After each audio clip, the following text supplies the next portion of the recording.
Hi friends, welcome back to our channel. இது நம்ம வீட்லேயே செஞ்ச ஸ்ப்ரவுட்ஸு. ஸோ நான் ஃபஸ்ட்டு இந்தளவுக்கு வரும்னு நான் எதிர்பார்க்கல. நல்லாவே ரூட்ஸ் எல்லாம் வந்திருந்தது.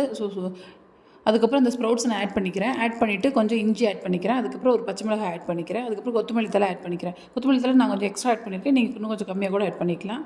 ஸோ ஆட் பண்ணிவிட்டு இதுக்கப்புறம் நான் ஒரு ஸ்பூன் சீரகம் ஆட் பண்ணிக்கிறேன். சீரகம் ஆட் பண்ணிட்டு நீங்கள் கிரைண்ட் பண்ணுறதுக்கு தேவையான தண்ணியை ஆட் பண்ணிக்கோங்க. ஆட் பண்ணிவிட்டு நல்லா ஒரு பேஸ்ட் கன்சிஸ்டன்சியில் அரைச்சிட்டு வந்து எடுத்துக்கோங்க. இதுக்கப்புறம் நம்ம சால்ட் ஆட் பண்ணி நல்லா மிக்ஸ் பண்ணிக்கலாம். ஆக்சுவலி இது வந்து ஸ்ப்ரவுட்டில் தோசை செய்ய போகிறோம் அப்படின்னா அது ரொம்ப சாஃப்ட்டாக வரும். உங்களுக்கு அந்த கல்லில் வந்து தேய்ச்சி விடவே முடியாது. ஸோ அதனால் நான் அரிசி மாவு ஆட் பண்ணிக்கிறேன். ரைஸ் ஃப்ளார் ஆட் பண்ணுறேன். நீங்கள் ரைஸ் ஃப்ளார் இல்லை அப்படின்னா அரிசி மாவாக கூட ஆட் பண்ணிக்கலாம். அப்படி இல்லை, அதுவுமே இல்லை அப்படிங்கிறப்ப ரைஸ் ஒரு கப்பு ஆட் பண்ணிக்கோங்க.